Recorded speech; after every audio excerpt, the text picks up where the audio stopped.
Bonjour, bienvenue dans cette nouvelle vidéo. Aujourd'hui, nous allons voir les ribosomes. Dans ce cours-là, nous allons voir c'est quoi un ribosome, de quoi il est constitué et quelle est la fonction des ribosomes. Donc, par définition, les ribosomes, ce sont des complexes ribonucléoprotéiques majeurs des cellules eucaryotes et des cellules prokaryotes.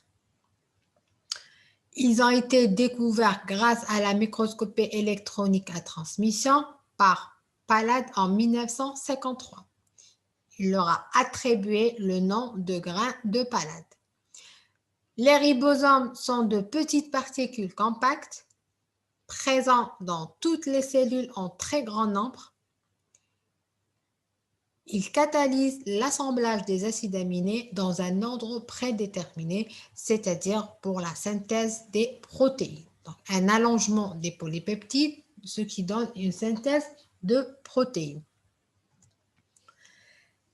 Les ribosomes en microscopie électronique à transmission apparaissent comme des petites particules arrondies, très osmiophiles, de 20 nanomètres de diamètre.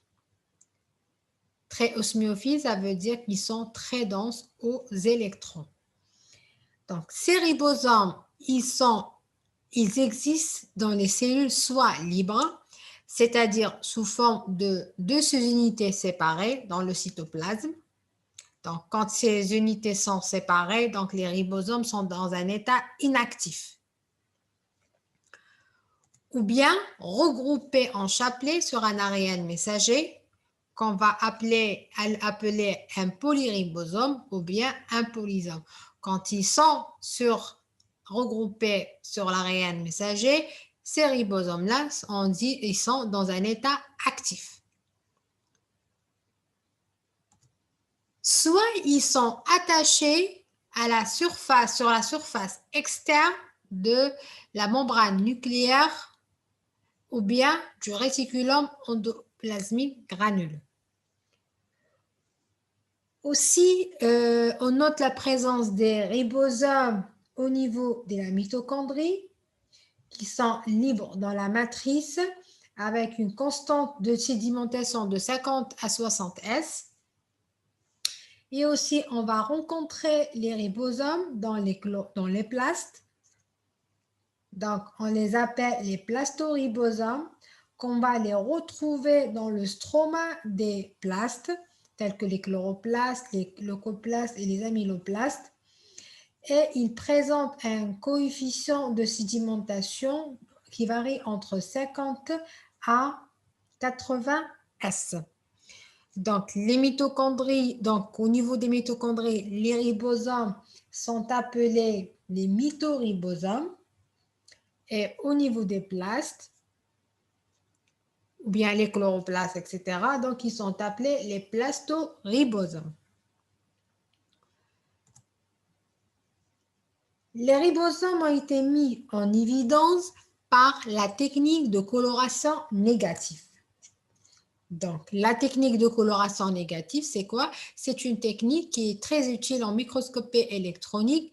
Elle permet de caractériser la morphologie des particules isolées, telles que les bactéries, les virus, les protéines, etc. Donc, comment on va faire cette coloration négative? Donc, les différentes étapes de cette coloration. Donc, d'abord, on va procéder à l'isolement de l'échantillon par ultracentrifugation différentielle. Ensuite, qu'est-ce qu'on va faire? La deuxième étape, c'est la mise en suspension des particules isolées dans une solution opaque telle que l'acide phosphotengstique. C'est-à-dire, on va prendre les échantillons, notre échantillon, on va le mettre dans une solution opaque qui contient de l'acide phosphotengstique. Ensuite, on prend une goutte de cet échantillon et on va la déposer sur une grille et on va la laisser sécher. Donc, qu'est-ce qu'il va y avoir? L'acide phosphotengstique se déposera autour de l'échantillon. Donc, quand on va observer au microscope électronique à transmission, donc, on va voir que l'échantillon aura un aspect clair sur un fond sombre. Donc, après la coloration négative, les ribosomes montrent qu'ils sont constitués de 2 sous-unités de taille inégale. Ces 2 sous-unités, elles sont reliées entre elles par un filament d'ARN messager. Donc, voilà donc les 2 sous-unités ribosomales et vous avez là l'ARN messager. Maintenant, nous allons voir la composition chimique des ribosomes, de quoi ils sont constitués. D'abord, on va procéder à l'isolement. Ensuite, on va analyser les différents constituants de ces ribosomes. Donc, d'abord, on procédera à l'ultracentrifugation différentielle, c'est-à-dire on va prendre notre échantillon, on va lui subir plusieurs centrifugations et on récupère au 4e centrifugation, on récupère le culot qui contient les ribosomes. Ça, la première étape. Ensuite, le même échantillon, donc ces ribosomes-là, on va leur subir une ultracentrifugation différentielle dans un gradient de concentration de saccharose. C'est-à-dire, on prend notre échantillon, les ribosomes, donc on va rajouter un gradient de saccharose et on va centrifuger. Donc, les ribosomes sont ensuite caractérisés selon leur vitesse de sédimentation dans le gradient de saccharose par leur coefficient de sédimentation exprimé en unité de Svedberg, ou bien S. Donc, après la deuxième ultracentrifugation différentielle de concentration du saccharose dans un gradient de saccharose, l'analyse chimique révèle que les ribosomes, avec la grosse et la petite sous-unité, contient 65% des ARN ribosomaux et 35% de protéines, c'est-à-dire la majeure partie des constituants des ribosomes, c'est des protéines ribosomales. Ensuite, on a un tiers qui constitue les protéines. Donc, on a remarqué que les ribosomes au niveau de la cellule prokaryote et au niveau de la cellule eucaryote sont différents. Les constituants sont différents. Donc, la grosse unité, elle contient 50 S, protéines S, avec un ARN des protéines ribosomales 23S et 5S, et elle contient 31 à 34 protéines S. Donc, protéine S, c'est small protein et protéine L, c'est large protein. Par contre, la grosse unité chez les eucaryotes, elle présente un coefficient de sédimentation de 60 S et contient 28 et donc des ARN ribosomaux avec 28 S, 5,8 S et 5 S. Et les protéines larges, 45 à 50 protéines larges. Donc, la petite sous-unité, elle contient 16 S de protéines ribosomales pour les prokaryotes. Par contre, pour les eucaryotes, elle contient 18 S, les protéines ribosomales. Les autres protéines pour les prokaryotes, c'est 21 protéines S. Et pour les eucaryotes, 30 à 33 protéines S. Donc, quand il y a l'assemblage des deux sous-unités, de la grosse et de la petite sous-unité, c'est-à-dire quand le ribosome est dans un état actif, les ribosomes des cellules prokaryotes sont moins nombreux et ils sont moins actifs.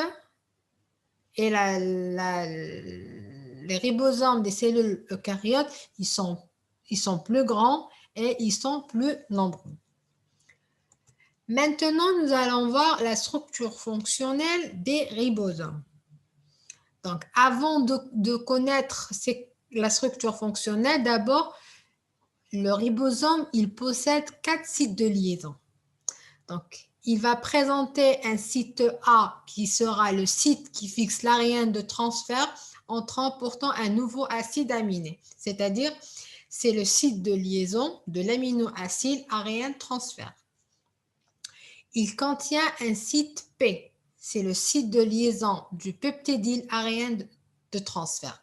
Donc, au niveau de ce site, l'ARN T portant pour le polypeptide, et donc c'est un site catalytique aussi de la formation de la liaison peptidique entre les deux acides aminés.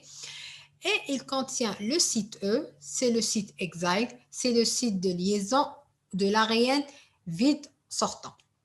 Et aussi, il contient un site de liaison pour l'ARN messager. Ce site de liaison, il est localisé au niveau de la petite sous-unité ribosomale.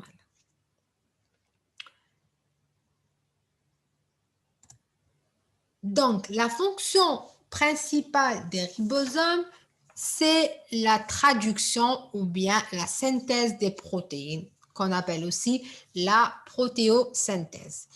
Donc, cette synthèse protéique, elle se déroule en 3 étapes. Donc, on a la phase d'initiation ou bien l'étape d'initiation, l'étape d'élongation et la dernière étape, c'est l'étape de terminaison. Donc, on va voir la phase d'initiation. Donc, au niveau de cette phase-là, cette phase, elle va nécessiter l'activation d'un ARN de transfert initiateur chargé d'un acide aminé qui est la méthionine, puis sa fixation sur la petite sous-unité. Ensuite, qu'est-ce qu'il va y avoir? Il va y avoir une hydrolyse du GTP et la grosse unité va se former sur le complexe.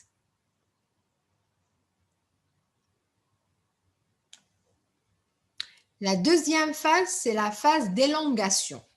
La phase d'élongation, c'est-à-dire que le ribosome se déplace le long de l'ARN messager, traduisant codon par codon la séquence nucléotidique qui sera dans le sens 5', 3',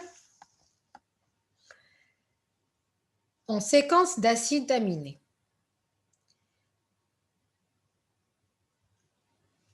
Ensuite, donc comment va se faire on va expliquer comment va se faire cette phase d'élongation. Donc quand l'acide aminé, donc la méthionine, donc le premier acide aminé est codé, donc qu'est-ce qu'il va y faire? À côté de cet ARN de transfert qui code pour la méthionine, un autre acide aminé va se mettre en place. Ensuite, qu'est-ce qu'il va y avoir? Une réaction enzymatique aura lieu qui va permettre à la méthionine portée par l'ARN de transfert d'être libérée de cet ARN et elle va se fixer sur le deuxième acide aminé. Donc, on a un début de chaîne méthionine qui se relie au deuxième acide aminé. Ensuite, l'ARN de transfert qui portait la méthionine est libre. Donc, il va être libéré. Qu'est-ce qu'il va y avoir ensuite? Le ribosome va avancer à ce moment-là par un autre codon, donc par un autre acide aminé, un autre acide aminé va se placer, et ainsi de suite. Mais c'est toujours dans le sens 5', 3'. La dernière phase, c'est la phase de terminaison. Au niveau de cette phase, qu'est-ce qu'il va y avoir? Donc, lorsque le site A, c'est-à-dire le site qui ramène et qui code pour les acides aminés, donc il va tomber ou il va croiser un codon stop. Donc là, il y a un arrêt, donc le codon stop, bien sûr, ce codon stop, il est localisé au niveau de l'extrémité 3' de l'ARN messager. Donc, dès que le site A rencontre un codon stop, donc on a 3 codons stop, c'est UAG, UAA ou bien UGA, qu'est-ce qu'il va y avoir? L'arrêt de la traduction. Donc, il va y avoir un arrêt de la traduction. Donc, cet arrêt de la traduction, c'est-à-dire comment? Parce que ces 3 codons-là, ces 3 codons, l'acide aminé, ils n'ont pas d'un acide aminé, ils n'ont pas un acide aminé qui est code pour ces 3 codons. Donc, qu'est-ce qu'il va y avoir? Il va y avoir le relargage de la chaîne protéique nouvellement synthétisée dans le cytoplasme. Et il va y avoir une séparation de ribosome de l'ARN messager et une dissociation des deux unités ribosomales qui rejoignent aussi au niveau du cytoplasme et tous ces éléments-là vont être utilisés ultérieurement pour une nouvelle synthèse protéique. Sur ce, je vous dis, on termine avec le cours des ribosomes et on se verra prochainement dans une nouvelle vidéo.